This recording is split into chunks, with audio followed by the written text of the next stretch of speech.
Welcome back at 8:13. A new study reveals alarming details about what could be in your yard. It says 1 in 4 U.S. households have soil that contain unsafe levels of lead. Here to break down what this means for you and your health is Dr. Reena Mehta with Uptown Allergy and Asthma. Dr. Mehta, good morning. Thanks for being with us. Good morning. Thank you for having me. So before we talk about what the study said, let's talk about the concerns when it comes to lead, or as it pertains to lead. What is the issue there? Yeah, so lead is a heavy metal that we are all exposed to. The concern is that if there is too much lead, it could actually cause neurological issues, especially in our kids, our pediatric population. And so kids are having brains that are developing, and the concern is that if they're exposed to too much lead, it can actually cause neurotoxicity and learning disabilities. So let's talk about this study and what it found. Okay, so this was a study published in GeoHealth last week where they looked at what is considered acceptable levels of lead in a household or in the soil by the EPA, the Environmental Protection Agency. And what they found was that 1 in 4, so 25% of yards actually has over the expected limit of lead in the United States.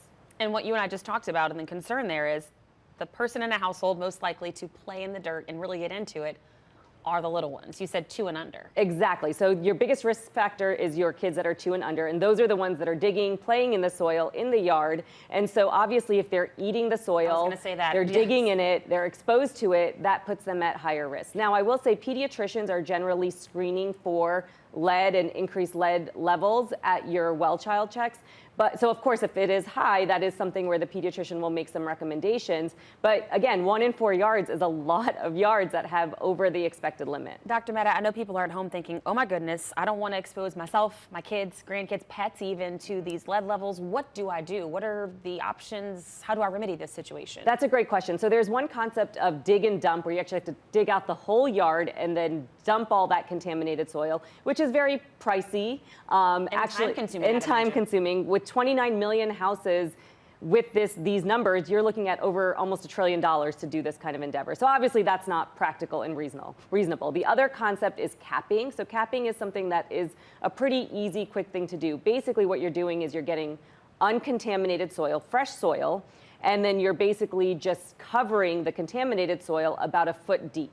So the thought is that if you can get in about 1 foot deep and cover it, then you're essentially suffocating the contaminated soil, and then you've got fresh soil on top. And you said, I guess it would depend on the size of your home or your yard. That could take a weekend. Exactly. It's about a weekend. Depends again how big your yard is, and it could be pricey, but it could be worth it if you're concerned about your kids playing in the yard. If you just cap it and put something fresh over it, boom, problem solved. Another thing people at home may be wondering, well, I do take my child to the well wellness check or the wellness check every year, but I don't remember having discussions about lead. How should that conversation go with their doctor exactly? So most pediatricians will check it in a routine screen, at 1 year of age, 2 years of age, that kind of a thing. It's usually a blood sample. Okay. And so when it comes back high is when the pediatrician intervenes. But I think for parents, it is a good thing to also bring up to the pediatrician to say, are we monitoring these things? Are there concerns? Is there something that we should be doing in our home? Because previously where we were concerned about lead exposure was in these older homes in the paint, but that got banned in 1970. Of course, if you have a home that's prior to 1970, you still could have some lead in your paint. But most homes now, from a paint standpoint, it's better, but now we're thinking about soil. So have a conversation with your doctor, and if need be, maybe think about some next steps to best protect you and your family. That's Absolutely. very interesting, Dr. Mehta. As always, we appreciate your time this morning. Thank you for having me.